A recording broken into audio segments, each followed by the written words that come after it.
building your skills to be self-enterprising, to consistently create opportunity, new opportunity, to consistently take advantage of the opportunity that you've created, to be aware, to face life with your eyes and ears open to the possibilities that may be just around the corner. An enterprising person is one who comes across a pile of scrap metal and sees the making of a wonderful sculpture. An enterprising person is one who drives through an old, decrepit part of town and sees a new housing development. An enterprising person is one who sees opportunity in all areas of life. To be enterprising is to keep your eyes open and your mind active.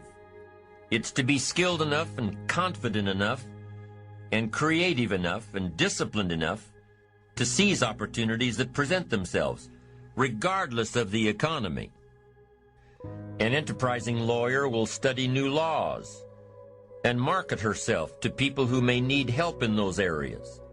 An enterprising salesman will research beyond the obvious to find new prospects for his products or services. Isolate a secondary market.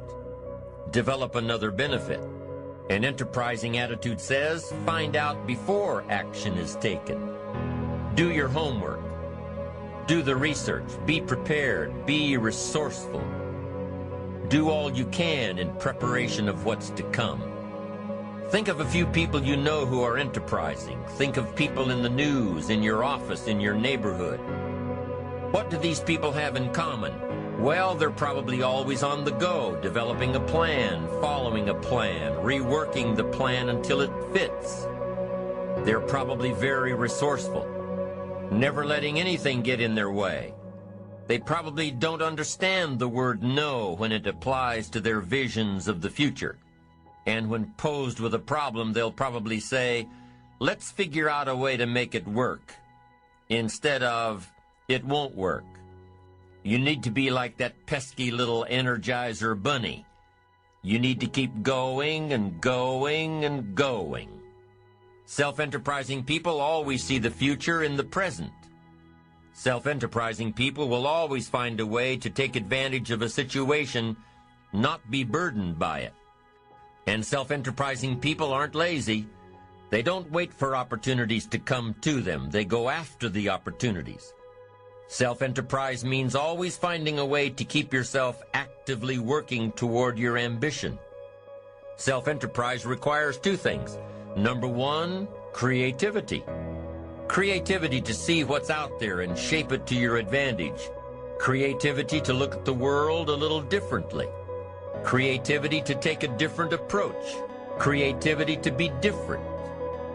And what goes hand in hand with the creativity of self-enterprise is number two, the courage to be creative. The courage to see things differently and the courage to go against the crowd. The courage to take a different approach. The courage to stand alone if you have to. The courage to choose activity over ease. And activity generally relates to how you feel about yourself. Understanding your self-worth, how valuable you are. What could you do if you had all the skills, took the classes, read the books, burned the midnight oil? What could you do? What true value could you develop? This is one of the better exercises. What could I become? What could I really do in the marketplace? In enterprise, home, family, experience, love, friendship, marriage. How valuable could I become? Am I valuable enough to work on what's not working so I can reach my full capacity? If I'm operating at 20%, what could I possibly do with the other 80%?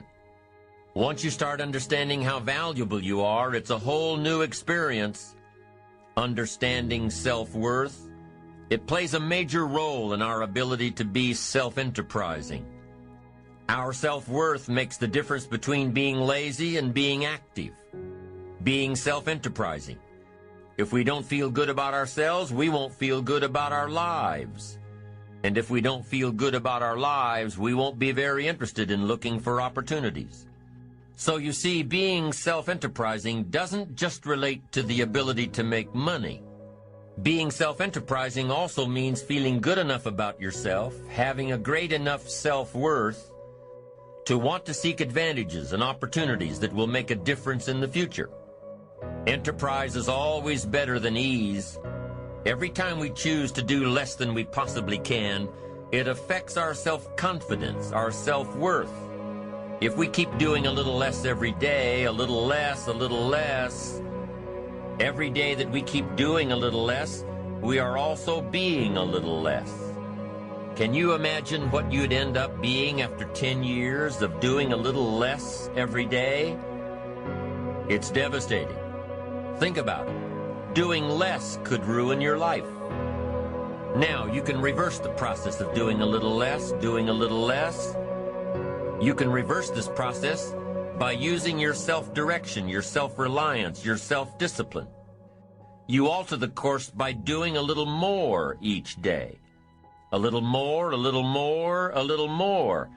and pretty soon you'll develop a new habit of doing rather than neglecting. And days and weeks and months of doing a little more will ultimately do what?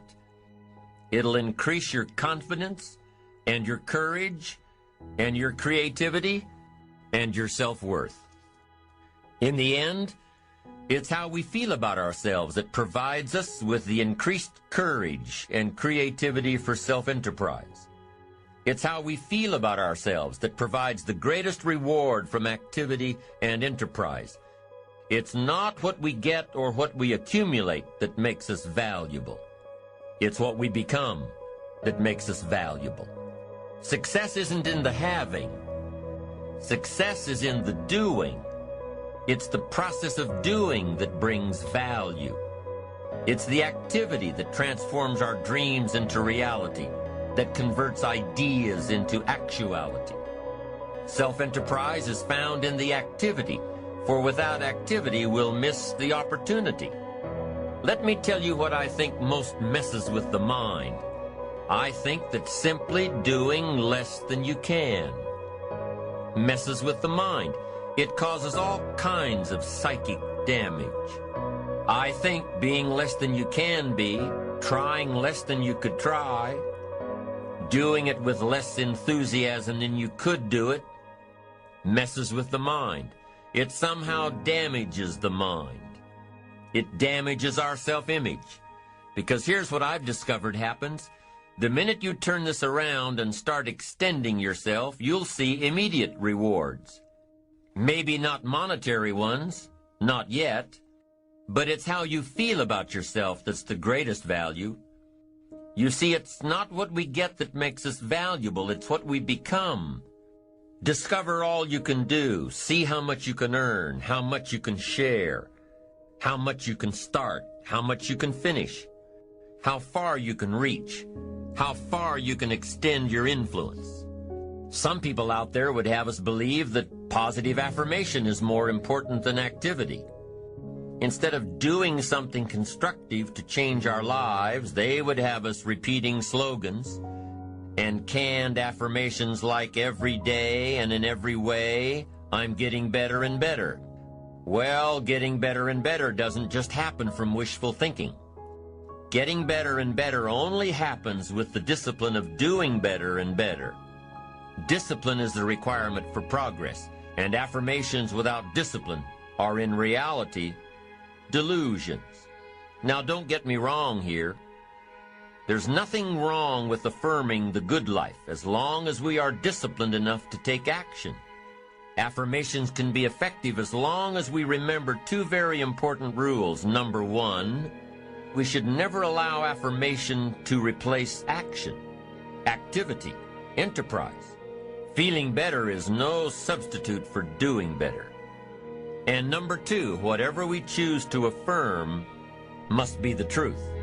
If the truth happens to be that we're broke, the best affirmation would be to simply say, I'm broke. Wow, face it, accept it, be responsible for it, and change it. By admitting that you're broke, by saying it out loud, you'll probably be disgusted enough to start the thinking process on how to change it. Anyone saying I'm broke with conviction will most likely be driven from ease into action. Confronting harsh realities has an incredible effect. Confronting the truth and then applying the discipline to express the truth instead of disguising it inevitably leads to positive change.